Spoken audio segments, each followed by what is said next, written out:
Hello, my love. I'm in the place where our daughter's cells are, from the cord blood. Everything is here. It's all here. I've seen the 3 tanks, the 4 samples, 2 of tissue and 2 of blood, and I've seen how they work. They do it very well. I'm excited because there's only life here. And it's very important to us. I love you. What would you do to protect your family? How far would you go to protect them from future harm, from future disease? And what if there was a solution that was readily available from the second your child was born?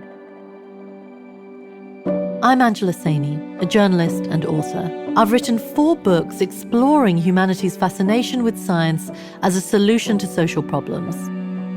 Scientific research has transformed our lives, but every breakthrough brings new boundaries and new promises. What fascinates me is what drives us to put our faith in technology. As a parent, I understand how it feels to want to wrap your loved ones in a blanket that will keep them safe forever. That's what stem cell research promises. A future in which your baby's cells could be used to develop treatments that could one day cure serious diseases. By storing those cells, you're giving your family a chance to benefit from that research, possibly even save their lives. Tempting? Of course. Hope is at the heart of so much of what we do, and how and why we trust. When you decide to preserve your baby's cord blood or cord tissue, you are making an incredible investment. You're going to get her a sword and a shield, and we make it easy to arm. Today, newborn stem cells found in cord blood are being used to treat over 80 conditions. And the best news? This is only the beginning. We'll keep those amazing cells safe for you. But here's the thing. You only get one chance to lock in these potentially life-saving cells, and that's at the moment your baby is born. This story is about that trust and the forces inside us that make us want to survive and the extent to which we will go to protect life. Science is a powerful force. Belief and hope are even stronger. I'm Angela Saini, and this is Lost Cells, an original Swiss Info podcast in collaboration with Piz Gloria Productions, Future Proche, and Studio Ochenta. Yo quería trabajar en el cine. I want you to meet Louis Daniel Martin. He's the man you heard earlier. That emotional phone call from a lab in Poland to his wife in Spain was part of a long journey that pushed him to his limits as a father and as a man. And it connected him to a global hunt for the lost cells at the heart of this story. But I'm getting ahead of myself. Let's get back to how it all started. I've always wanted to get a job making movies, but then I realized that not only was I not a superhero, I wasn't handsome either. So my job wasn't going to be making fiction films then. I'd be making true stories. And people who tell true stories are usually journalists. They tell what they see around them. They tell day-to-day natural life. Louis Daniel Martin was born and raised in Spain. His love for storytelling shows from the moment you meet him. He uses his whole body to talk and leans in to make sure you're drawn into his love for his native city, Madrid. I was born in Madrid. I grew up in this house. This is my little palace. It always brings back so many memories to me, because all the people I've loved and that I currently love have been in this house at some point. Growing up, he says his neighborhood was working class. Now, some call it the Brooklyn of Madrid. A lot has changed since Louis was a boy, but Louis remains a romantic. He still loves opera and soccer. Mi madre cuando era pequeño me ponía ópera para relajarme. When I was a baby, my mother used to play opera records so I could relax. Eso hizo que, siendo adolescente, So as a teenager, while the rest of my friends enjoyed rock and roll, I would rather listen to arias, this certain type of opera. So there were differences. Some would dance to Michael Jackson, and I'd go for Ride of the Valkyries instead. Alexa, pon Nessun Dorma, por favor. Alexa, más alto, por favor.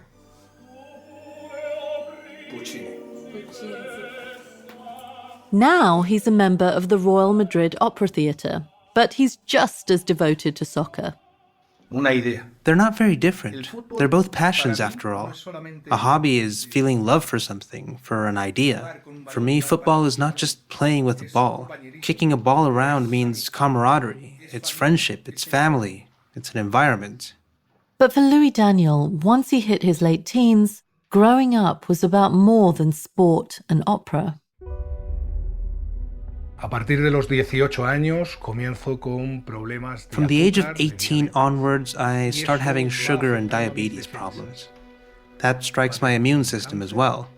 un tipo de leucemia rara de la que solo I now hay suffer from a very bad cancer, leukemia, a rare type of blood cancer. He went to university in Madrid, and after giving up his studies in film and sound, he switched to journalism. He later became a TV anchor in the capital, reporting on the news and sports. Buenos días, Madrid. Hoy hemos querido conocer a los dos bebés más felices de España. Es mañana de sol en Madrid, a pesar de que ahora, en este mes de febrero, hace frío. Quería dramas I reales. wanted to approach faces, human faces, real dramas, so that people would know what others experience, what others feel in their lives. Louis Daniel exudes a passion for storytelling and a strong, positive energy. Hours go by just listening to him speak. But the threat of his disease is always there, looming over his life like a ticking clock. It never leaves his side. Desde hace 8 años, I've been padezco suffering from cáncer. cancer for 8 years. La única manera que ellos observan para poder curar una enfermedad The only way the o al menos doctors seem to be able to cure a evitar que disease, vaya or at least prevent it from getting worse, es trabajar is to work with con stem células. cells. Es lo que me está pasando a mí ahora. This is what's happening to me now. Ahora me doy cuenta de que Now I realize that a lot of those stories of historias suffering, de sufrimiento las estoy viviendo en primera persona. well, I'm experiencing them now myself. But then Louis Daniel got a succession of lucky breaks. First, he met his wife Gloria. Mi objetivo, cuando fuera mayor, siempre fue ser feliz. My goal as an Lo que adult quería has era always been the disfrutar de la same, vida, being escribo happy. y- What I y really soy wanted una was lectora to enjoy life. empederniда. I Eso es write un and poco lo I'm a que me die-hard llevó reader. en mi vida That's a a bit of what encontrarme led con me to meet Daniel. Conozco a mi mujer después de haberme enterado de esa noticia. I meet my wife after finding out I have Mi leukemia. mujer no solo no se aleja My de wife not only doesn't stay away from me, imagínate salir o con un I mean, chico con imagine dating a guy no with es cancer. fácil, It's not easy. sino que se But she gets acerca even más a mí, closer to me me. apoya. She supports me. Una de las primeras One of the cosas first que things me he explicó explained es to que me tenía was that he leucemia had y chronic que tenía lymphoblastic crónica. leukemia. Me explicó, pues, como He lo que explained it to explicar a me cualquier as you would amigo. explain it to any friend. And when he delved deeper into what the disease consisted of, what possibilities it had of being cured, which were the actual prospects, which investigations were being done about that disease, I realized that he spoke about all of it with tons of strength, lots of positive attitude. Le cuento que necesito formar una familia, I tell her that I need to start a family, que mi ilusión por salvar mi vida es tener un hijo. that my hope to save my life is to have a child so that with our child's stem cells, we can cure my illness. This idea was far from a sure thing, but Louis Daniel saw it as his last hope to possibly cure his leukemia. By this time, stem cell transplants had become an increasingly common treatment. But its success hinged on a lot of different factors, including whether or not Louis Daniel's body would accept or reject those foreign cells.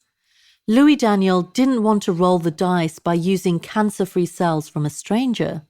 He felt he needed cancer-free cells his body was more likely to accept, cells that were genetically closer to his own. The way Louis Daniel saw it, That meant he'd have to have kids to survive, and quickly. Some might run from this kind of pressure. Gloria stayed. Porque la enfermedad en ningún momento es algo determinante en el amor. Because illness is never a decisive factor in love. If you really want it, you'll do it. You can love a blonde person, a person with cancer, a tall, short person. I can be with a very healthy person and be madly in love with that person. I can think about a wonderful future together. And tomorrow that person goes out and has a car accident and dies. Who knows? We're all going to die eventually. To his great surprise, Gloria said yes. She was open to starting a family. Their dream was to have a baby girl. But given his cancer, there was a big hitch. El problema viene cuando a mí, por el cáncer, The problem comes when they have to give me chemotherapy because of the cancer. Antes de darme quimioterapia, me tuve que someter a una Before having chemotherapy, I had to undergo sperm collection. Los médicos me dijeron que The doctors told me that after having chemotherapy, I had a good chance of not being able to have children. Si eso sucedía, yo no viviría para contarlo. If that happened, I wouldn't live to tell the tale. La suerte, el destino, la buena ventura quiso que después de la quimioterapia, But after chemotherapy, luck, destiny, or good fortune wanted my wife and I to go on vacation. And we considered what we were really going to do. Pay for my funeral, pay for my flowers, live the little time I had left. And just then, my wife, she got pregnant. We saw a light at the end of the tunnel. It was our daughter. My daughter is my light of hope. ¡Ya has pedido el deseo! ¡Si no nos ha dado tiempo! ¿Y me das un beso? Un beso, un beso. Pero dame un beso. Oh, no me has dado un beso. No me has dado un beso. Es enorme. Louis Daniel and his wife Gloria had Lucia, a very healthy baby girl. Otro beso, otro beso. He runs around after her in the park. She picks quiero daisies for him, giggles and plants fat kisses all over him. Like many dads, his daughter has become the focus of his life. But to Louis Daniel, she also represents something else. Genéticamente, mi hija está completamente sana. No ha heredado mis enfermedades. Genetically, my daughter is completely healthy. She hasn't inherited my illness, and for me, that's a relief above all. Not only because she's going to be well, but because her stem cells can save my life. When Louis Daniel and Gloria found out they were pregnant, they had the exams and the ultrasounds and all the usual stuff that future parents do. But his accelerating illness required another layer of planning. Once his daughter was born, they had to find a fast way to get the cells Louis Daniel needed. That's when his sister, who already had 2 kids, told him about something new. Mi hermana es farmacéutica y ella conservó las células madre. My sister is a pharmacist, and she preserved her children's umbilical cord stem cells in a laboratory in Switzerland. Mi hermana nos dijo que conserváramos. Then my wife became pregnant, and my sister told us to consider banking our child's stem cells in that same lab. Louis Daniel told his sister they would think about it. Then he and Gloria went to a baby fair to buy clothes and other things for the baby. That's where they spotted a booth marketing a company that sounded very familiar.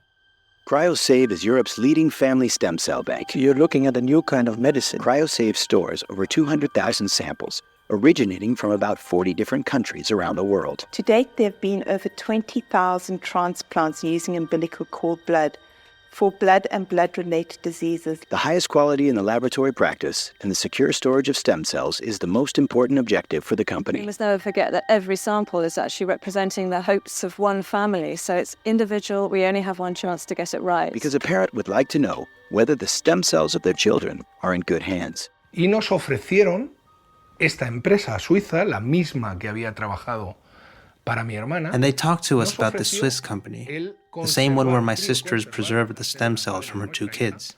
porque They por mi offered us to profesión cryopreserve our nos hacían daughter's donar stem bajo cells with a un descuento discount. a Basically, they were los granting a colegios discount to professional profesionales. associations. To Louis Daniel, this service seemed almost too good to be true. He had been aware of stem cell banking for years, but he'd never thought of how it might help find the cure he had been searching for. El médico fue sincero conmigo desde The el doctor primer was momento. honest with me from the Me very contó first incluso moment. que tenía. He even told me that I had very little chances of living. Por eso mi That's why my only hope is that those stem cells from my daughter can save my life, and I hold on to that. I'm afraid. Yes, I'm very afraid. But I'm also excited. That's also true. I've already paid for my funeral, for flowers and musicians. I've already spoken with my entire family. I've already said goodbye. And I still want to live. I don't want to think that I'm going to die.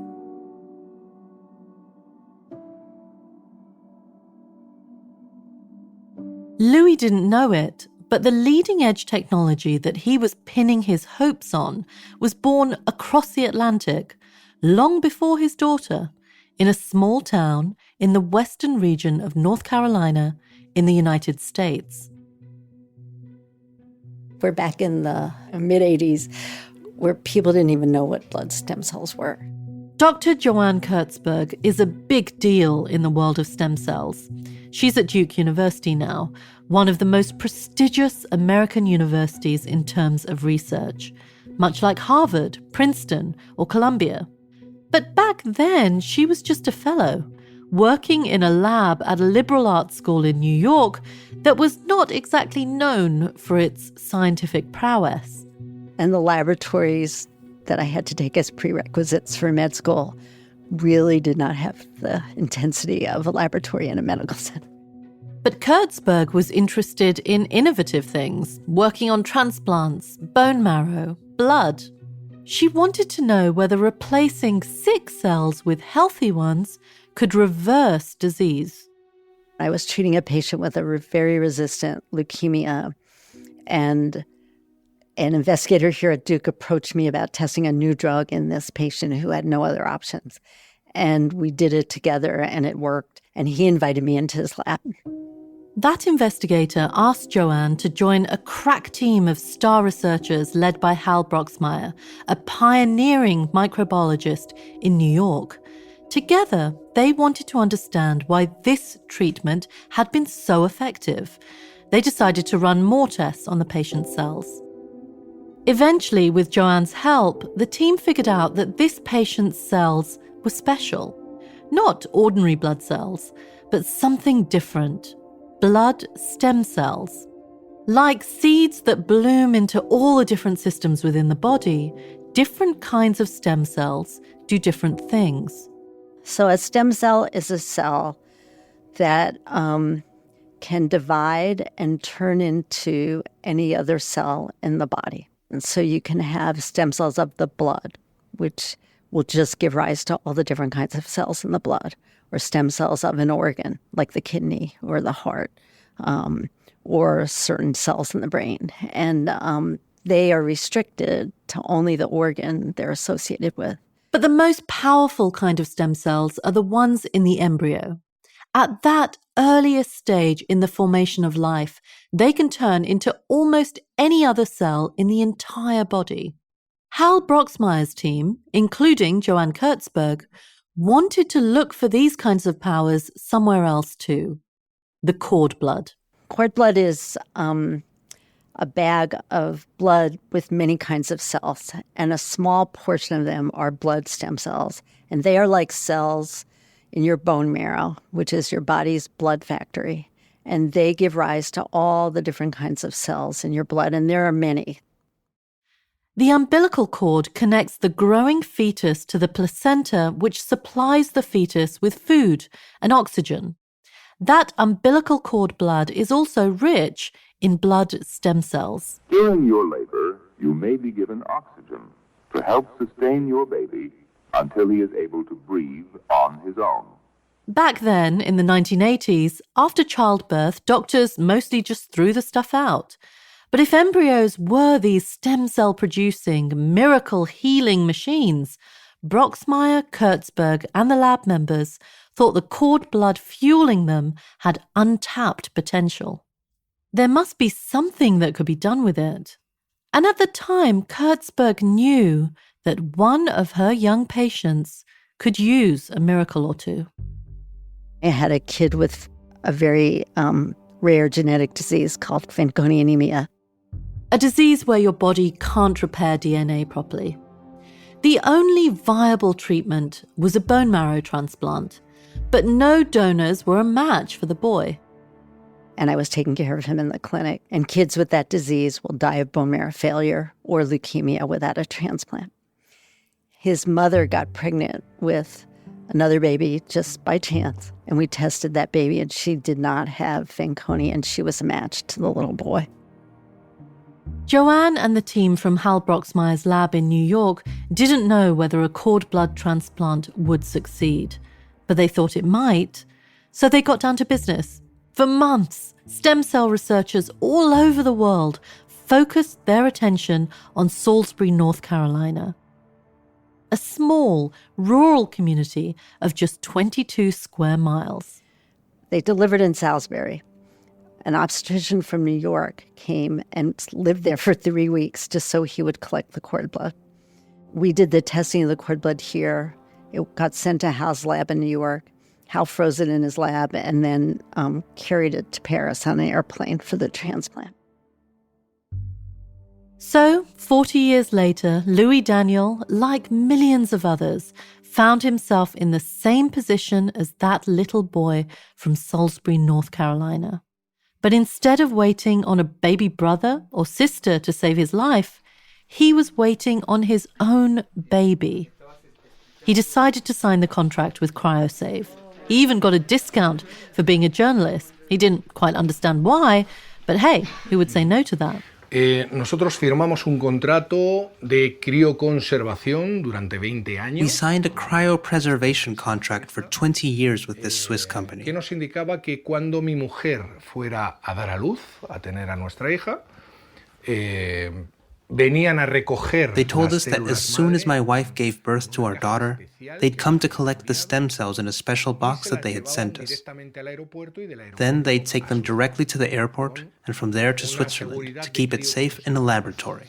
And soon his daughter's due date arrived. Dio a luz un 13 She gave birth on April 13th.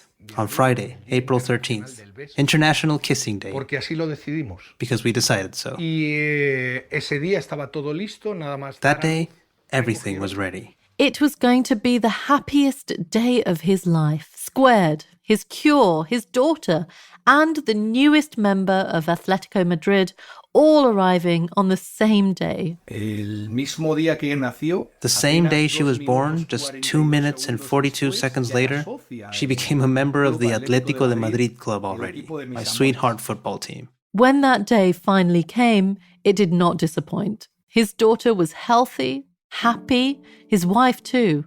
And those life-saving stem cells, collected, packed, and shipped away by that Swiss company, ready to cure Louis Daniel if he needed it. At least, that's what he believed. No sé si ha sido el mayor error de mi vida. No lo sé. Pero sí que tengo... I don't know if it was the biggest mistake of my life. But I do know that if today I knew all the things that have happened to me, if I knew, then I wouldn't have signed with them. No hubiera firmado con ellos. El camino ha sido muy... The road has been very hard, and there is not a single day that I do not remember the day we signed the contract with them. When I was pregnant, we were looking into cord blood banking, and I thought, we do have the money for that, and it's always good to make such a choice for your child, even if the money is thrown away.